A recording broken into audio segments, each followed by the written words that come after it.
Who should be the preseason number one team in the country? If you really are taking each season as its own season, Mm-hmm.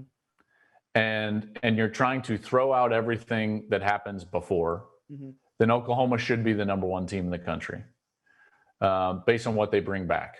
Mm-hmm. Now, that's not how we're going to do this. Alabama has earned the right to be the number one team in the country because they're the best program in the country right now. And they have not shown that they're going to give up that spot all that lightly. So I believe that Alabama, I'm going to probably put them number one. And then right behind that, to be honest, all due respect to Clemson and their great run through this, last few years, of the top 5-6 teams in the country, the two teams that kind of return a known commodity at quarterback are Georgia and Oklahoma. And those teams are loaded with talent. They're balanced. And so to me, that's kind of the 2-3 race right there.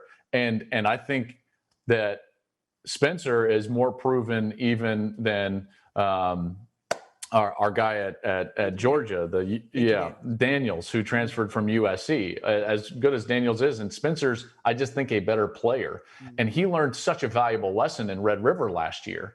He thought he was going to go out there and gunsling it around and put up numbers regardless of what the system was. And Lincoln Riley said, hey, come take a seat next to me during the biggest game of their year.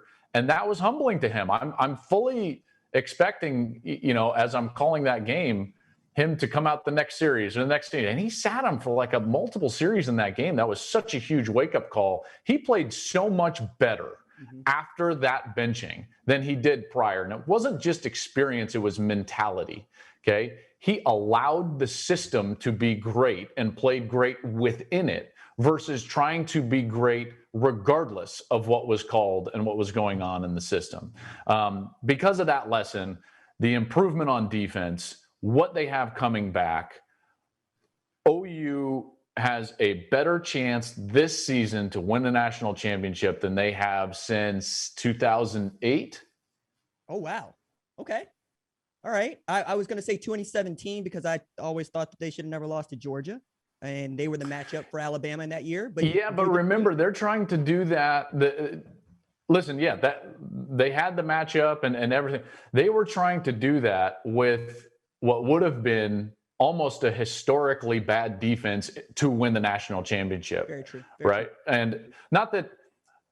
Just remember now, it's only happened a couple of times since 1998, since the start of the BCS, that we've seen a team not have a top 25 defense win the national championship. It's only happened, I think, 3 times, and one of them might have been in the last couple of years. I believe it was LSU a couple of years ago that didn't statistically have a top 25 defense, although they were close. OU in 17 wasn't close. So they were trying to do something that was legitimately unprecedented, whereas now I believe they have a defense like that and potentially an offense that could rival, although not quite to the explosiveness of that 17 offense. No, you make a very good point, because I think the other team that we talk about outside of top 25 had Cam Newton at quarterback, who that's exactly right. It was Cam's team. Best player of all time to play college football. And that's another discussion. I understand I just lobbed a bomb in that direction. You can pick it up if you want. No, but RJ, I had to play. Well, listen, I was on the field twice against Vince, 3 times against Vince Young. Once his junior or his second to last year in 2004, and then we had to play him twice in 2005. Who's the lucky SOB that had to play Texas twice that year? This guy.